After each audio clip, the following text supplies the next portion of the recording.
datang ke Serambi Kajian My HCI UX. Pada hari ini kita ada Dr. Husniza Husni dari Universiti Utara Malaysia yang akan menceritakan tentang kajian beliau. Jadi Dr. Husniza, boleh ceritakan secara ringkas tentang apakah kajian yang Dr. lakukan? Baik, terima kasih Dr. Hani. Secara ringkas, kajian saya adalah merangkumi sebuah aplikasi untuk membantu kanak-kanak terutamanya di sekolah rendah yang berumur dari usia 7 atau seawal 5-6 tahun dah boleh guna hingga ke 14 tahun. Dan kami namakan alat bantu mengajar ini sebagai Baca Disleksia 2.0. Apakah motivasinya di sebalik kajian ini? Okey, kajian ini inspirasi daripada struggles ataupun kesukaran yang kita lihat apabila anak-anak ini terpaksa menggunakan bahan bacaan seperti buku dan sebagainya yang ada di pasaran.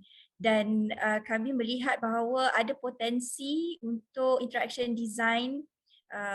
Kita boleh aplikasikan dimensi-dimensi interaction design yang 5 tersebut ke dalam inovasi aplikasi untuk kanak-kanak disleksia untuk memudahkan mereka membaca dengan betul dalam bahasa Melayu atau bahasa Inggeris atau apa sahaja yang bahasa yang ada pada keyboard lah.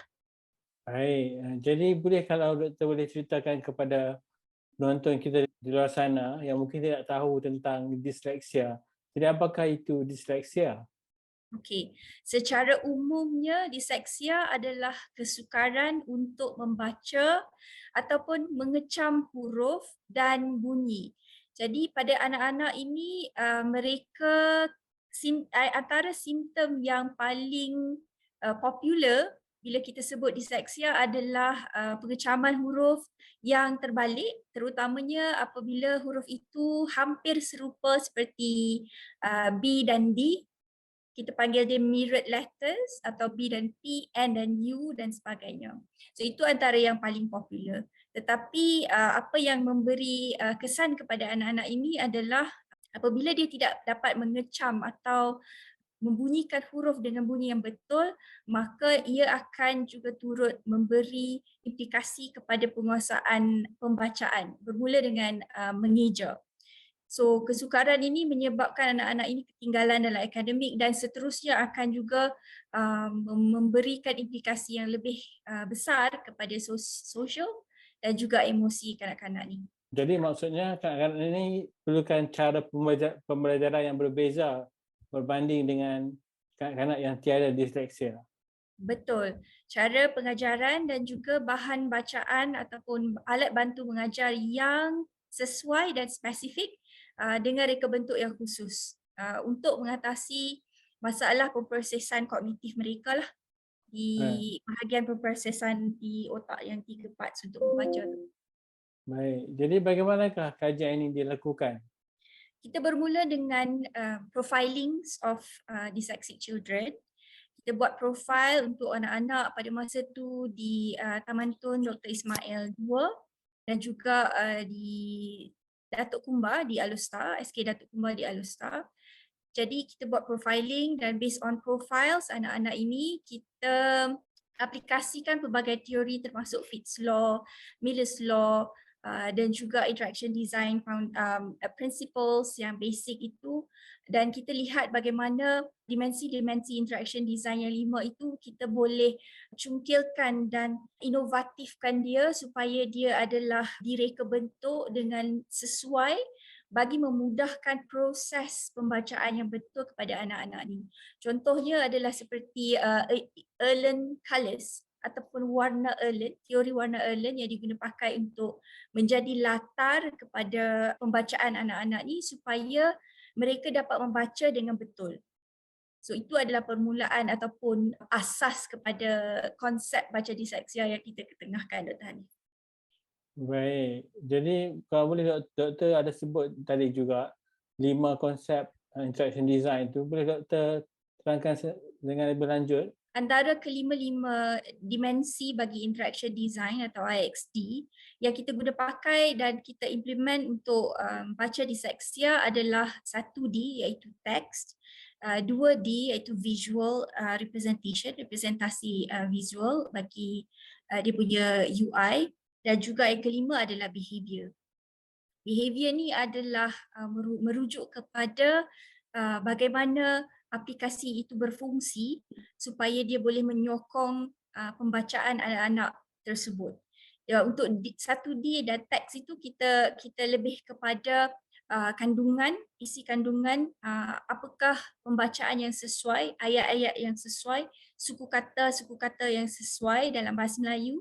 Ada 23 jenis suku kata, bermula daripada suku kata yang vokal, campur konsonan dan vokal seperti aku, ini, dan seterusnya yang lebih sukar lah seperti memberangsangkan. So ada konsonan, vokal, gabungan yang agak complicated. Jadi untuk baca disleksia, kita serahkan 1D ini sepenuhnya, dimensi 1D ini, teks, sepenuhnya kepada guru untuk dia masukkan ke dalam database apakah jenis suku kata yang ingin dilatih atau diajar ataupun yang dia nak anak murid dia baca pada sesuatu ketika. Untuk visual representation, yang ini kita bermain dengan teori Erlen tadi untuk latar. Kemudian kita bermain juga dengan warna suku kata yang berbeza untuk memudahkan anak-anak ini memisahkan suku kata yang dia harus heja dan batang atau bunyikan, seperti makan. Ya, ada 2 suku kata di situ, MA, dan kita split dengan different color. Perbezaan warna itu membolehkan dia tahu bahawa dia harus heja MA dan bunyi, kemudian KAN dan bunyi, dan kemudian gabungkan. Itu yang visual representation selain daripada susun atur layout seperti yang Dr. Hanif akan tunjukkan nantilah di skrin dia nanti. Untuk yang behavior pula, behavior saya merujuk kepada perlakuan ataupun interaksi yang diberikan oleh perisian tersebut, diberikan oleh baca disleksia kepada anak-anak ni, di mana dia boleh memberikan bantuan ejaan yang betul atau bantuan pembacaan yang betul. Dia boleh memberi, kita panggil immediate intervention.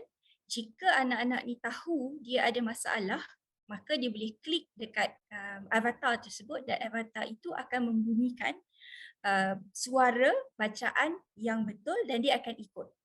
Jadi behavior tersebut kita nampak dia tidak mengganggu keyakinan anak ini kerana tidak ada sebarang interaksi yang negatif berlaku di mana tidak ada orang yang menyatakan kepada dia yang dia dah buat salah. Dia self-check, dia sendiri check kalau dia salah ataupun dia betul. Kalau dia pasti je ada bacaan dia betul, dia tak perlu nak tanya kepada avatar tu. Kalau dia rasa dia macam tak sure atau dia tak pasti, dia rasa macam teragak-agak, maka dia anytime dia boleh klik dekat avatar, dengar dan dia betulkan sendiri bacaan dia. So konsep ini yang kita ketengahkan dalam 5D, dimensi 5D tadi, behavior.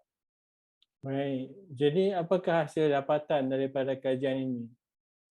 Baik Dr. Hanif, alhamdulillah hasil dapatan selain daripada kita menguji dan mendapatkan satu keputusan yang baik, perolehan yang baik daripada anak-anak ini juga, kami mengusahakan satu CSR di mana kita telah berjaya menggunakan atau mengaplikasikan baca disleksia dan juga buku-buku dan modul dan juga alat-alat tangible yang lain yang kami reka bentuk khusus untuk anak-anak ni ke dalam satu projek yang kita namakan sebagai incubator disleksia, di mana kita membuka kelas kepada anak-anak yang memerlukan bantuan pengajaran dan pembelajaran yang spesifik seperti anak-anak disleksia ini, dan kita adakan kelas harian di sebelah pagi atau di sebelah petang terpulang kepada jadual masing-masing atas request daripada ibu bapa.